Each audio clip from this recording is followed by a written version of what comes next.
Oddworld SligStorm has practically mythological status in the Oddworld community. I briefly mentioned it in a previous Oddworld Soulstorm video I did, and a lot of Oddworld fans already know what SligStorm is. But a lot don't, so I thought it'd be a great idea to do what I'm surprised to find hasn't really been done before, and to make a comprehensive video about SligStorm and then provide my speculations as to vague connections it may have to SoulStorm. Oddworld SligStorm was one of many, though perhaps the most legendary in my opinion, unreleased titles of Oddworld Inhabitants. Originally conceived by Paul O'Connor as a sort of bonus PlayStation game to go in a collection with Oddworld Abe's Odyssey and Exoddus, along with a making of bonus CD, SligStorm told the story of a Slig born in Oddworld but as an albino due to a genetic mutation in a world where mutants are exterminated for both compassionate and sadistic reasons. In order to avoid infanticide due to being born an albino, the Slig must escape from the birthing complex before he's killed, possibly by being cooked and eaten by his mother, the Slig Queen. One thing I initially found strange about this plot was how presumably baby Slig, or larva or grub as I've seen him referred to as, would have the consciousness and comprehension to escape after having just been born and understand what's going to happen to him. However, I think this can be answered when you consider that most sources state that Sligs have short natural lifespans, the generally cited length being just 20 years. So perhaps due to this, Sligs have evolved to become conscious and aware of their surroundings almost instantaneously, or at least far quicker than humans in order to make the most of their time. However, I recently heard a version of the SligStorm story I hadn't heard of before, which suggests that mutants aren't killed on Oddworld and the albino was allowed to live. It is consequently some time later that after being picked on by the other Sligs due to his colour, he finally has enough and attempts to escape. This idea of the game would explain how he's able to have the competence to use guns and would have the mobility from the Slig robotic legs, or pants as they're referred to, which they need to be able to walk. Although I personally always thought that the Slig would start out as a crawling Slig, and during the game he would get the pants from a Get Your Pants machine, as seen in Abe's Exoddus. But I personally don't think this is the actual version of the SligStorm story, as I've never heard of this variation to the narrative before, except once about a week ago or so, and even then I saw that just on a casual conversation. I just thought I'd point out the different interesting ideas that there have been for this game. Indeed, a lot of fans have made their own fan games of SligStorm. Even I gave it a go. Twice.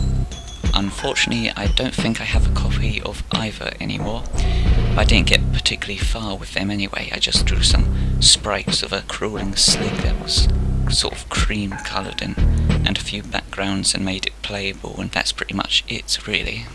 The gameplay of the actual SligStorm, from what I recall, was going to be similar to the first two games, using the same or similar 2D graphics and platforming elements, as it was going to have been built using a slightly adapted version of the Alive engine, used to create Abe's Odyssey and Exoddus. This, however, is also considered to be part of why Oddworld Inhabitants never started development on this game. By this time, 3D games were the future.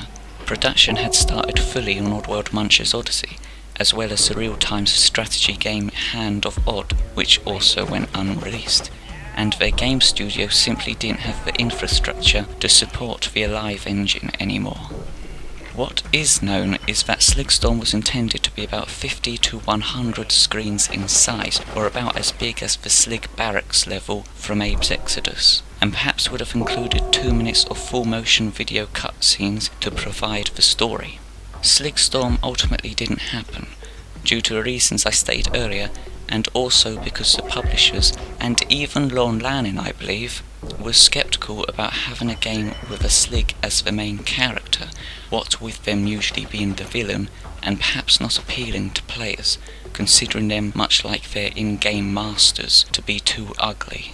However, the idea has lived on, Paul suggested that elements of SligStorm, such as the Slig birthing complex and the grubs, may appear in Munch's Exoddus, but that was yet another Oddworld game that didn't end up getting released.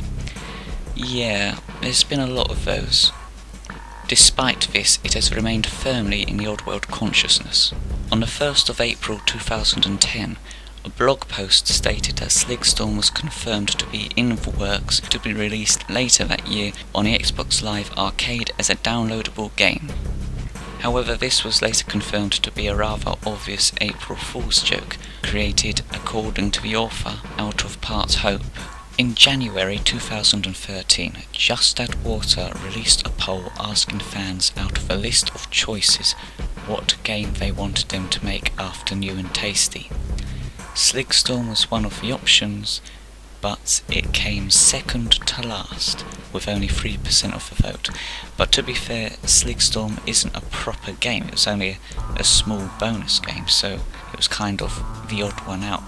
Furthermore, in 2014, Just Add Water Limited released some downloadable content for Oddworld New and Tasty called Alf's Escape. In the level, Alf's brew bar is shown, and in the bar, Alf seems to have served a Slig who is slumped over the table. The Slig appears to have very light skin, almost white, like an albino, but it can be argued that that's simply the lighting, which was purposely done as a hint to SligStorm. Chief Executive Officer of Just Add Water, Stuart Gilray, has suggested that it is indeed the albino from SligStorm. When I briefly mentioned SligStorm in a previous video, I said I wondered if it could be included as a downloadable content to SoulStorm, much like Alf's Escape was to New and Tasty. I purely based this statement on the vague fact that the names SoulStorm and SligStorm are similar, and the fact that SligStorm was sort of originally envisioned as a bonus game, essentially what DLCs are today, and this is before there really even were DLCs. However, thankfully I'm not the first person to have had this thought. It seems to fit perfectly with the idea of downloadable content, and it would be incredibly interesting to see what would become of it if SligStorm was actually developed in this way. It's really difficult currently to tell whether SligStorm would be compatible with SoulStorm, as close to nothing is known about the gameplay of the latter. However, Lorne Lanning has said that SoulStorm will be a platformer, and as I said earlier, SligStorm was envisioned as a platformer as well, so it's well possible in my opinion, however slim the chance of it happening, that SligStorm could work as a SoulStorm bonus game in terms of gameplay. The theme of the SligStorm story I feel also matches the dark nature Oddworld Inhabitants are trying to go for with SoulStorm, so it has that going for it as well.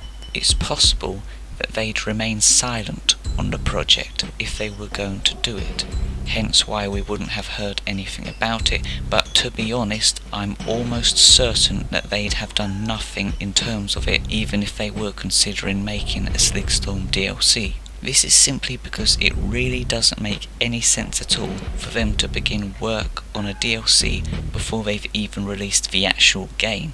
DLCs are created to make more content for fans of popular games out of demand for more of the game.